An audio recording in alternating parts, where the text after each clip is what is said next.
Hello everyone, welcome once again to T point academy. मैं शुभ पांडे एक बार फिर से आपके सामने, और आप सभी को पता है इकोनॉमिक्स का चैप्टर 1 चल रहा है, स्टोरी ऑफ विलेज पालमपुर। और आज लास्ट पार्ट है। जी हाँ, आज हम पढ़ने वाले हैं नॉन फार्मिंग एक्टिविटीज़ इन पालमपुर, और इसी के साथ ही चैप्टर ओवर होगा। क्वेश्चन आंसर्स के लिए मैं कुछ लेके जरूर आऊँगा। वो लेक्चर एक सेपरेट लेक्चर होगा। तो इस लेक्चर में आज आप नॉन फार्मिंग एक्टिविटीज़ के बारे में पढ़ने वाला है। इससे पहले आपने छोटे मोटे कुल मिला के 4 पार्ट से 5 पार्ट देखे हैं, जिसमें आपको इंट्रोडक्शन है, organisation of factor of production है, फार्मिंग इन आपने पालनपुर देखा, एंड लैंड के रिगार्डिंग देखा कि विल द लैंड सस्टेन और नॉट, एंड एक छोटा सा उसके बाद आपने पार्ट देखा कि ये जो कैपिटल नीडेड इन फार्मिंग है वो कहाँ से आती है। आज हम पढ़ने वाले हैं नॉन फार्मिंग एक्टिविटी, मतलब जिसमें भाई कृषि को साइड में कर दीजिए। पालनपुर में आपने इलेक्ट्रिसिटी देखी है, ट्रांसपोर्टेशन देखा है, मेडिकल देखा है, स्कूल देखा है, तो इसका मतलब वहाँ पे अदर चीज़ें हैं। और आपको पता है कि डेयरी प्रोडक्शन ना हो तो गांव कैसा, गांव हो और डेयरी प्रोडक्शन ना हो तो कैसे फ़ायदा। तो common activity in many families of Palanpur, people feed there buffalo on various kind of grasses. जैसे ज्वार और बाजरा की खेती की जाती है, वो फॉडर के रूप में काम आती है। बफेलो के साथ साथ काउस भी रख लीजिए भाई। From there it is further transported to the town and cities. अब भाई सीधी बात है कि जितना दूध है, पूरे का पूरा दूध सेल्फ कंजप्शन तो नहीं करेंगे ना, सरप्लस होता है।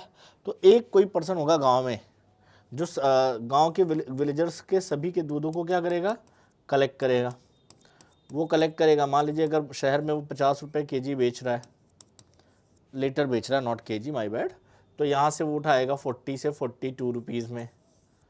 ठीक है, 3 रुपीज़ तो उसके अपने खर्चे हो गए, 3 to 4 रुपीज़, और पर लीटर पीछे 4 रुपीज़ का मार्जिन रख लेगा। वो इतना तो रखेगा ना, क्योंकि वो क्या कर रहा है, उसका डेली का काम हो गया ना पूरे महीने का, कि सुबह को कलेक्ट करना और शाम में ले जाके सिटी में बेचना या सुबह सुबह बेचना।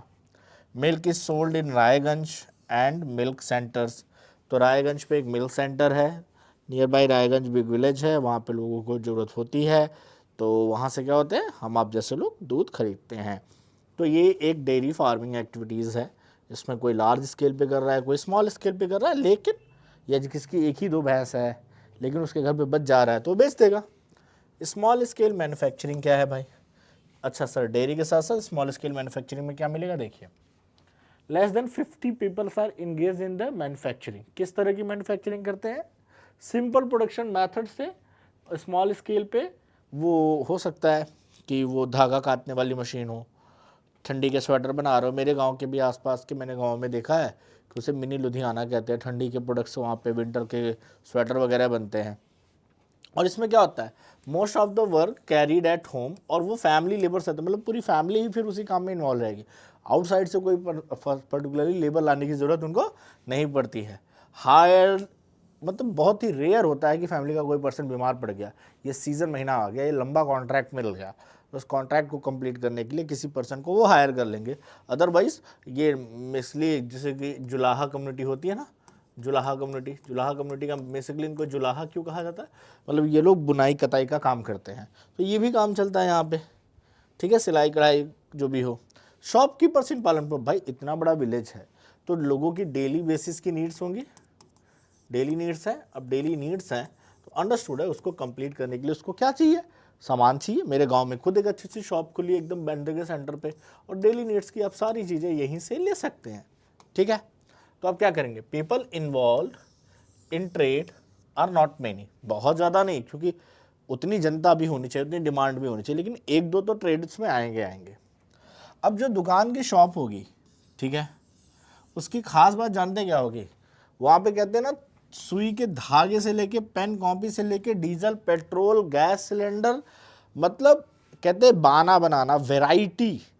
क्योंकि अब गांव में है तो वहाँ पे 10 अलग दुकानें नहीं होंगी कि स्पोर्ट्स की अलग, कॉपी किताब की अलग, पेन कॉपी की अलग, सिलेंडर की अलग, ग्रॉसरीज की अलग, नहीं भाई, एक ही दुकान है और वो पूरी रेंज रखेगा। वो सब में प्रॉफिट नहीं कमाएगा, लेकिन वो चाहेगा उसका ग्राहक घूम के ना जाए, कि अगर वो 3 प्रॉफिटेबल चीज़ें ले रहा है तो 2 जिस पे केवल उसकी कॉस्ट बच रही है वो भी चीज़ें लेके जाएगा, तो वो शॉप में सब रखेगा। तो शुगर है, वीट है, सोप है, टूथपेस्ट है, ईटेबल आइटम्स अवेलेबल है, कोल्ड ड्रिंक्स है, आजकल तो आम बात हो गई है, राइट है, सुई है, धागा है, पटन है, फाल है, ये बेसिक चीज़ें सारी मिल जानी है वहाँ पे। The traders by various goods from the wholesale market and the cities and sell them into the village. थोड़ा सा मार्जिन ज़्यादा रखेंगे क्योंकि भाई आपके डोर पे प्रोवाइड करवा रहा है। There are small general stores in Palanpur. तो पालनपुर में भी ऐसी एक दो स्मॉल जनरल स्टोर है, हर एक गांव में एटलीस्ट एक या दो दुकान जरूर होती है। ठीक है। Transport, a fast developing sector. Transport एक सेक्टर है जो हर जगह डेवलप हो रहा है। आजकल प्रधानमंत्री ग्राम सड़क योजना के थ्रू हर गांव को सड़क से कनेक्ट कर दिया गया।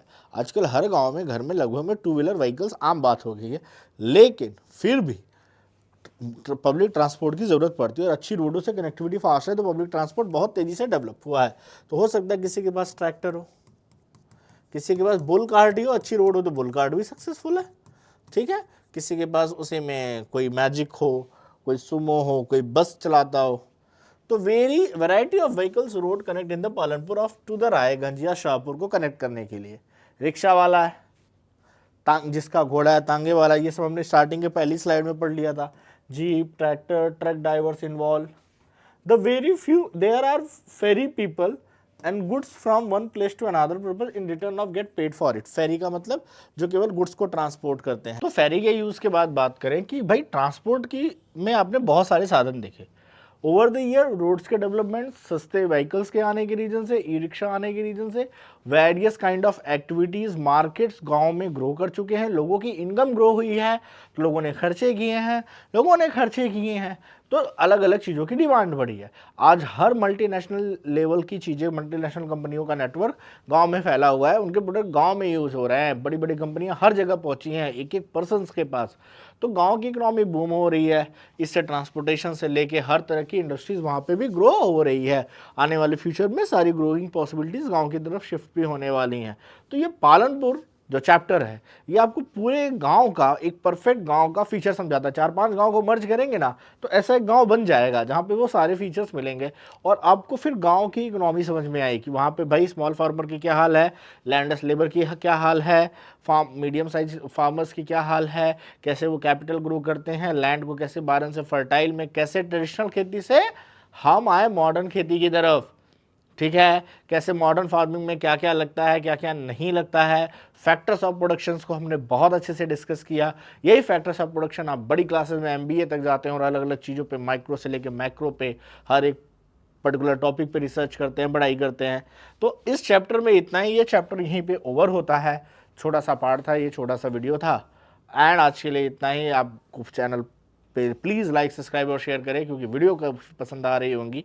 ऐसी फ्यूचर में आने वाली वीडियो सारी चैप्टर्स के लिए 9th की आपको फ्री ऑफ कॉस्ट अवेलेबल होने वाले हैं हमारे चैनल पे। तो बने रहिए हमारे साथ। Bye everyone, have a good day.